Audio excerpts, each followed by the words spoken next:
अगला सवाल है सिस्टर अमरीन की जानिब से, अलीगढ़ से हैं और बीटेक कंप्लीट कर चुकी हैं। इनका सवाल है क्या किसी को बर्थडे विश कर सकते हैं, और दूसरा सवाल है अगर हमारे दोस्त क्रिश्चियन हैं और हम उनके घर खाना खा सकते हैं। सिमिलर क्वेश्चन है सिस्टर हुमा की जानिब से जो कि सऊदी अरेबिया से बिलोंग करती हैं। इनका सवाल है कि हमारे क्रिश्चियन नेबर्स अगर क्रिसमस केक या बर्थडे केक्स भेजते हैं तो क्या हम उसे खा सकते हैं। ये दो बहनों के सवाल हैं, बर्थडे से रिलेटेड और क्रिसमस केक से रिलेटेड। तो आपका जो सवाल है कि क्या हम बर्थडे विश कर सकते हैं, then I would say no. Birthday wish करना, बर्थडे सेलिब्रेट करना इस्लाम का तरीक़ा नहीं है, ना ही हमारे प्यारे नबी का तरीक़ा है और ना ही सहाबा का तरीक़ा है। तो हमें बर्थडे विश करने की इजाज़त नहीं है। तो हम बर्थडे विश करने में पहल हरगिज़ नहीं करें और बर्थडे सेलिब्रेट नहीं करें, और कोई भी सेलिब्रेशन एनुअली करें अगर, तो उसमें सिर्फ 2 सेलिब्रेशंस हैं इस्लाम में, वो है ईदाइन, ईद उल फित्र और ईद उल अज़हा। ये दोनों जो ईद है ये ही सिर्फ एनुअली सेलिब्रेट होगी। यही दोनों फेस्टिवल्स हैं जिसके सेलिब्रेशन हमको मिलता है रसूलुल्लाह के अमल और सहाबा के अमल से। उसके अलावा जो भी सेलिब्रेशन है वो एनुअली या रेगुलर बेसिस पर करना हो तो it is not permissible at all. क्योंकि जो सेलिब्रेशन है वो रेगुलर अगर हो रहा है तो उसके पीछे कोई ना कोई कॉन्सेप्ट होगा ना, तो वो कॉन्सेप्ट ही हेल्दी नहीं होता एक्चुअली। तो ये कहीं ना कहीं ये दूसरी अक़वाम की मुशाबहत है, क्योंकि ये जो बर्थडे सेलिब्रेशन और केक्स और केक को कट करना है वो एक्चुअली वेस्टर्न कल्चर है, और वेस्ट में भी ग्रीक्स के दरमियान सबसे पहले पाया गया। और वो हनी केक, एक राउंड शेप का केक हनी केक बनाते थे, और वो रहता था मून गॉड माज़ल्ला, मून गॉड की वर्शिप में, मून गॉड को रिप्रेजेंट करता था कहीं ना कहीं राउंड शेप का जो हनी केक, और उसमें कैंडल्स लगाकर उसको मतलब काटना और सेलिब्रेट करना।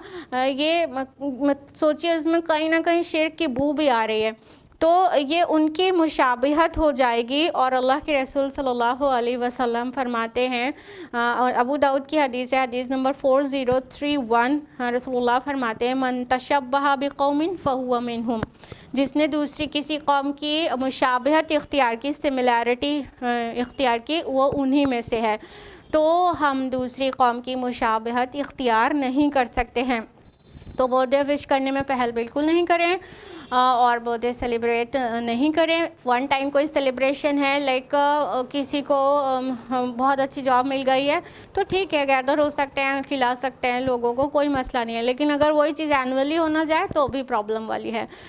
रही बात आपका सवाल का ये पार्ट कि क्या जो क्रिश्चियंस या हमारे फ्रेंड्स बर्थडे का केक या क्रिसमस का केक भेजे तो हम खा सकते हैं, तो हाँ खा सकते हैं, अगरचे उसमें किसी हराम चीज़ की मिलावट नहीं है। तो जैसे कि कहते हैं कि क्रिश्चियंस क्रिसमस पर बहुत सारे क्रिश्चियंस उसमें वाइन मिलाते हैं केक में, तो अगर आपको पता चल जाए कि उसमें वाइन मिली है तो फिर नहीं खा सकते हैं। लेकिन ऐसे कोई अपने फेस्टिवल का कोई फूड भेजे तो खा सकते हैं, अगर उसमें शिर्क या नहीं है और कोई हराम चीज़ नहीं है और किसी दर्जे में भी शिर्क की बू नहीं आ रही है। लेकिन अगर कोई अपने फेस्टिवल्स की कोई ऐसी चीज़ भेजे जो अल्लाह के अलावा किसी और को नज़र की गई हो तो अब वो नहीं खा सकते। जैसे बुतों पर चढ़ाया हुआ खाना नहीं खा सकते हैं। अगर दिवाली में वो देवी के ऊपर चढ़ाया हुआ कुछ फूड हो और उसको मतलब प्रसाद को दिया जाए तो फिर वो नहीं खा सकते हैं, क्योंकि अल्लाह ताला ने इससे मना किया है। कुरान हकीम में 4 मकामात पर आता है, सूरह बकरा सूरह नंबर 2 आयत नंबर 173, सूरह मायदा सूरह नंबर 5 आयत नंबर 3, सूरह अनआम सूरह नंबर 6 आयत नंबर 145 और सूरह नहल सूरह नंबर 16 आयत नंबर 115 में अल्लाह ताला ताला फरमाते हैं हुर्रिमत अलैकुमुल मैततु वद्दमु वलहमुल खिंज़ीर वमा उहिल्ला लिगैरिल्लाहि बि, आप पर हराम किया गया मुर्दार, खून, सुअर का गोश्त और वो खाना जिस पर अल्लाह के अलावा किसी और का नाम पुकारा गया हो, तो वो खाना नहीं खा सकते हैं जो अल्लाह के अलावा किसी और को चढ़ाया गया हो, गैरुल्लाह की खुशनुदी के लिए चढ़ाया गया हो, तो वो खाना नहीं खा सकते। अदरवाइज़ फेस्टिवल्स की कोई चीज़ भेजे नॉन मुस्लिम्स तो बड़े शौक़ से खा सकते हैं। रसूलुल्लाह भी खा लेते थे और सहाबा भी खा लेते थे। फायर वर्शिपर्स का सेलिब्रेशन पे वो देते थे जिसमें शिर्क कहीं भी नहीं होता था और खाने में कोई हराम चीज़ नहीं होती थी, तो वो खा लेते थे सहाबा, तो इसलिए खा सकते हैं। उम्मीद है आपको जवाब मिल गया होगा।